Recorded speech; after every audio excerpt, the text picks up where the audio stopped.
ने तो कल तोड़ दिया लीला में, क्योंकि ग्वालों ने जब अपनी अपनी लकड़ियां लगाई और भगवान ने जरा सी उंगली ढीली की तो वो तुरंत सब टूट गई, तो सब चिल्लाने लगे। तो वस्तुतः हम भी ऐसी अपनी लकड़ी लगाए हुए हैं अहंकार की कि हम चला रहे हैं, हम उठा रहे हैं। देनहार को और है भेजत सो दिन रैन, लोग भरम हम पर करें तासों नीचे नैन। तो देनहार तो वो परमात्मा है। अब उसी की एक लीला और आई। काम विजय से पहले वरुण विजय की लीला है। ब्रह्मा जी के मोह को नष्ट किया, इंद्र का मान भंग किया, अब वरुण पर विजय प्राप्त की है। यानी देवताओं पर विजय प्राप्त करना अथवा देवताओं का मान भंग करना, ये इस लीलाओं के उद्देश्य रहे हैं। क्योंकि अहंकार तो किसी को भी आ जा सकता है। देवताओं में चाहे हो चाहे मनुष्य हो, स्वभावगत जो बातें वो सब में एक जैसी हैं। तो यहाँ नंद बाबा गए, एकादशी को व्रत रहे हैं और फिर वो चले गए यमुना जी में स्नान करने के लिए। एकादश्याम निराहार। अब वो प्रसंग ही यहाँ से तो इस पर चर्चा कर ली जाए, बहुत बहस हो रही है। मोबाइल के जितने ग्रुप हैं, खासकर शास्त्रीय ग्रुप हैं, उन सब में वो बहस का मुद्दा नहीं है, लेकिन या तो अपनी अपनी प्रतिभा दिखाना रहता है अथवा अज्ञान मतलब ज्ञान का अभाव है।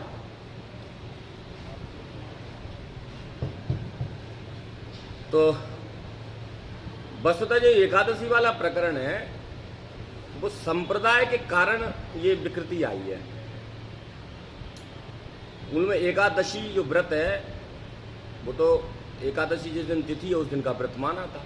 शुरुआत तो एकादशी वहीं से हुई थी, क्योंकि शास्त्र ने एक लाइन दे दी थी कि रविंद्र ग्रासे हरिजन्म काले कन्या प्रदाने दुज भोजने च प्राण प्रयाणे हरिवासरे च यो अन्न भोजम नरकम प्रयाति।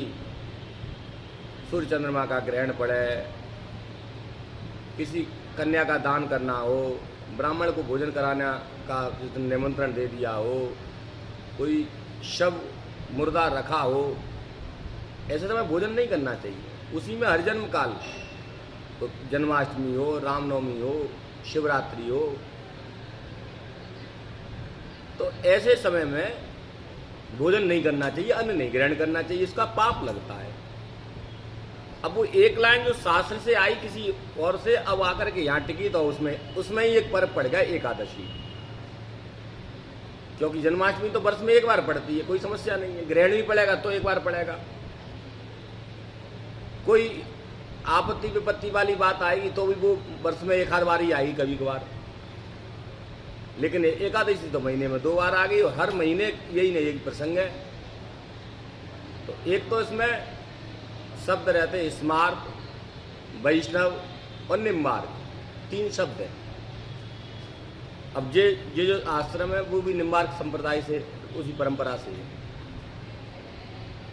निम्बार्क आचार्य रहे हैं, उन्होंने अपने शिष्यों को एक नया लॉजिक दिया और उन्होंने कहा साहब एकादशी का व्रत द्वादशी युक्त होगी, उसमें रहेंगे। तो ये संप्रदाय के आचार्य ने निर्देश दिया और उस संप्रदाय से दीक्षित लोगों को दिया, न कि सबके लिए। कोई नियम किसी कोड कंडिका में लिख दिए गए तो किसी आश्रम में पालन के लिए लिख दिए गए।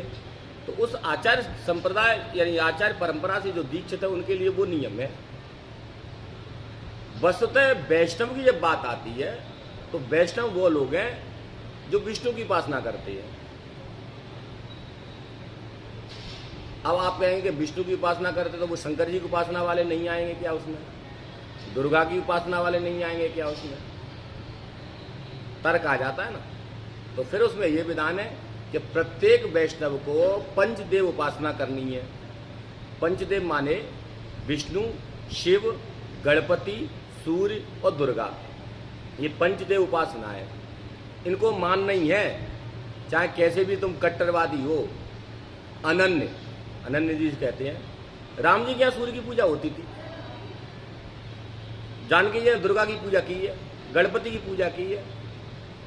तो कहाँ ये सब करते थे। तो कहने का मतलब ये है कि जो वैष्णव है उनको पंचदेव उपासना करनी चाहिए, और पंचदेवों में शिव जी भी आते हैं, दुर्गा भी आती है, तो इनमें ऐसा तो दोष नहीं है, पहली बात। दूसरा, वैष्णव शब्द कहने मात्र से ये पांचों योस में आ जाती है। अलग अलग इष्ट के उपासक अलग अलग हो सकते हैं, लेकिन वैष्णव शब्द कहेंगे कि वैष्णवा नाम यथा शंभु, सबसे बड़े वैष्णव तो शंकर भगवान है, उनसे बड़ा वैष्णव ही नहीं है कोई। तो फिर शैव लोग हैं जो शिव को मानने वाले, वो भी तो वैष्णव ही माने गए। ये लाइन सब भागवत की है, कहीं और से नहीं आई। तो इसका अर्थ यही है कि सब वैष्णव है, और जो वैष्णव है विष्णु दीक्षा से जुड़े हुए हैं, कंठी धारण किए हुए हैं, मंत्र लिए हुए हैं, उनको एकादशी का व्रत का पालन करना है। हाँ, अगर वो किसी संप्रदाय विशेष से जुड़े हुए हैं तो वो संप्रदाय की बात जो गुरु आचार्य परंपरा कह रही है उसको मान लें, बाकी तो वैष्णव है तो वैष्णव। और वैष्णवों को एकादशी का व्रत मानना है। क्यों? क्योंकि एकादशी का व्रत का पारायण हमेशा जिस तिथि में या जिस बार का, जैसे सोमवार को कोई व्रत किया तो मंगल को पारायण होगा, चतुर्थी का व्रत किया तो पंचमी में पारायण होगा, एकादशी का व्रत किया तो द्वादशी में पारायण होगा। और जब द्वादशी विद्या रहेंगे तो फिर एकादशी के व्रत का पारायण त्रयोदशी में जाके होगा, तो एक दिन छूट जाएगा, तो व्रत भंग हो जाएगा। ऐसे इसके नियम है। इधर एक नियम आचार्य ने जो बताया कि अगर दसवीं 12 बजे से ज्यादा रहती है रात्रि में, मानो कि आज दसवीं है और आज दसवीं रात 12 बजे के बाद तक रही यदि कभी, तो फिर उसके दूसरे दिन वाली एकादशी को नहीं मानेंगे, क्योंकि वो 10वीं विद्या मान ली गई। हालांकि उसके 2-2, 3-3 नियम और ही हैं छोटे छोटे, पर वो मूल में नियम यही है कि 12 बजे के बाद अगर 10वीं आज चली गई तो फिर अब सवेरे वाली एकादशी को नहीं माने। क्यों? क्योंकि वो 10वीं विद्या हो गई, अब अगली वाली मानेंगे। लेकिन ये नियम भी उन्हीं संप्रदाय के हैं, ये नियम मूलतः नहीं आए। मूल में जब एकादशी की बात आई है वहां कोई नियम नहीं है, फिर संप्रदाय वालों ने अपने अपने नियम दिए। तो कहने का अर्थ केवल इतना है कि बहस न करके केवल जो संप्रदाय से जिससे दीक्षित है, या तो गुरु परंपरा से जो परंपरा चली आ रही उसको मान लें, मतलब बगैर बहस के, अथवा अगर अपने आप को वैष्णव मानते हैं और किसी संप्रदाय आदि से जुड़े नहीं है तो फिर पहली एकादशी जो रहते आए हैं तो गृहस्थों के लिए वही है।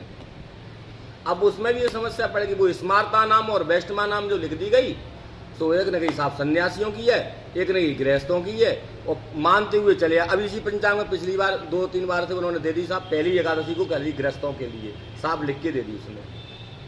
लेकिन अब समस्या है कि जो 20 साल 30 साल पहली दूसरी वाली रह चुका है, अब आज उससे कहोगे कि ये गृहस्थ वाली ये है तो उसके मन में शंका हो जाएगी। तो कहने का अर्थ ये कि कम ज्ञान, अधूरा ज्ञान भी कभी कभी दुखदायी होता है। तो कुछ परंपराएं पड़ गई, अब उन्हें ढोया जा रहा है, और जो जानकार हैं उनको हटाने की कोशिश करते हैं तो हट भी नहीं पा रही है। अस्तु, बात ये कहनी थी कि एकादश्याम निराहार है, एकादशी को निराहार रहना चाहिए, फलाहार ज़्यादा नहीं करनी चाहिए, मूल बात ये है। और नंद बाबा ने ऐसे ही किया। और उपोष एकादशी व्रतम, और एकादशी व्रत करके वो सायंकाल को ही चले गए थे, रात्रि में यमुना जी के स्नान के लिए। वहाँ वरुण के दूतों ने पकड़ लिया है, पर भगवान को पता लगा है तो फिर भगवान वरुण के लोक को गए हैं, पिताजी को छुड़ा के लाए हैं। वहाँ वरुण लोक में भगवान का बहुत सम्मान हुआ है, जय जयकार हुआ है। तब पिताजी को पता लगा कि ये भी भगवान है। पता तो वैसे भी था थोड़ी थोड़ी बातों से तो, पर आज सच्ची पता लग गया। बोले लाला तेरी तो बड़ी पूजा है रही है वरुण लोक में। तो ऐसे करके ये वरुण विजय की लीला है।